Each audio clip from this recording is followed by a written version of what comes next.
Hai guys, perkenalkan nama saya Naila Syarfina Arif dari kelas 11 UPW. Hari ini saya akan membagikan perjalanan saya vlog menuju Kota Tua dengan menaiki KRL dari stasiun Cikarang, melakukan transit di stasiun Manggarai dan akan sampai di stasiun terakhir yaitu stasiun Jakarta Kota. Saya akan mengunjungi 3 museum. Yang pertama itu Museum Wayang, kedua Museum Seni Rupa dan Keramik, dan yang terakhir itu adalah Museum Fathahillah. Nantikan keseruannya ya. Perjalanan dari rumah, saya akan melewati Lotte Mart dan Pasar Sayur. Stasiun Cikarang ini berada tidak jauh dari Pasar Sayur dan hanya membutuhkan waktu 10-15 menit dengan menggunakan motor.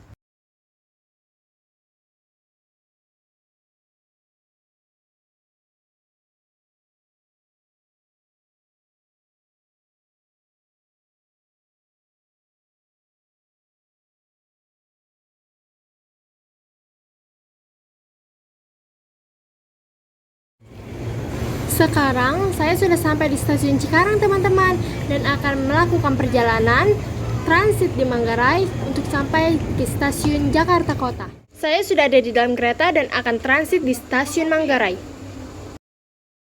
Saya sudah transit di stasiun Manggarai dan akan melanjutkan perjalanan menuju stasiun Jakarta Kota untuk sampai di Kota Tua. Lewati Monas. Sekarang sudah ada di pemberhentian terakhir yaitu stasiun kota. Dan akan melanjutkan perjalanan dan jalan kaki menuju ke Kota Tua. Setelah teman-teman keluar dari area stasiun Jakarta Kota lalu berbelok ke arah kiri, teman-teman bisa melihat bangunan-bangunan dan juga salah satunya itu adalah Museum Mandiri yang berseberangan dengan Bank Mandiri. Kita hanya perlu berjalan kurang lebih 5 menit untuk sampai di Kota Tua. Teman-teman, saya sudah sampai di Kota Tua. Nah, di Kota Tua ini gedung-gedungnya itu adalah gedung-gedung berarsitektur Belanda dan menjadi salah satu alasan mengapa disebut sebagai Kota Tua. Di sini juga terdapat banyak sekali museum ya. Wisata pertama yang saya kunjungi di Kota Tua adalah Museum Wayang, di mana sebelumnya itu difungsikan sebagai sebuah gereja, tempat beribadah penduduk dan tentara Belanda. Museum Wayang mengoleksi lebih dari 4.000 wayang, terdiri dari wayang golek, gundala-gundala, wayang sulu, juga gamelan. Di museum ini juga terdapat teater teman-teman. Nah, gundala-gundala ini adalah tarian dengan menggunakan boneka dari Karo, Sumatera Utara untuk menurunkan hujan pada musim kemarau. Selain wayang golek, juga terdapat wayang suluh, yaitu wayang yang bentuknya itu mirip dengan tokoh atau orang dalam kehidupan sehari-hari. Ini adalah contoh tokoh yang berada pada masa revolusi. Juga terdapat gamelan Sunda.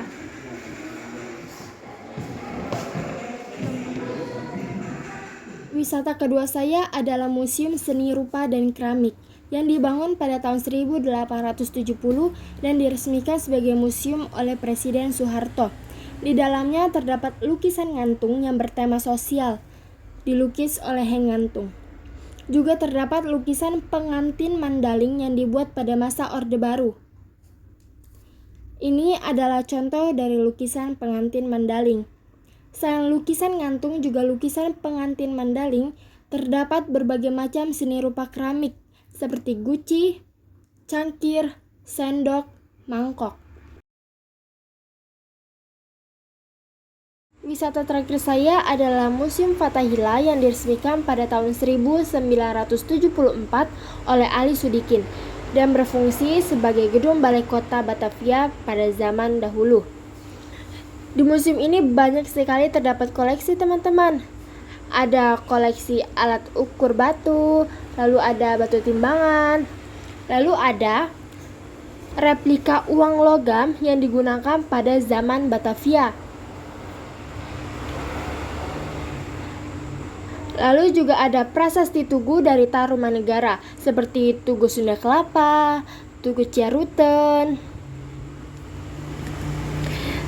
Di museum ini juga terdapat alat batu yang digunakan pada zaman bercocok tanam. Ada alat rumah tangga juga nih teman-teman yang digunakan pada zaman Batavia. Lalu sketsa alat perang tombak dan sketsa alat perang senjata api. Dan tak ketinggalan juga nih, ada meriam Cirebon. Di museum ini juga terdapat penjara bawah tanah yang dibangun pada masa pemerintahan Hindia Belanda.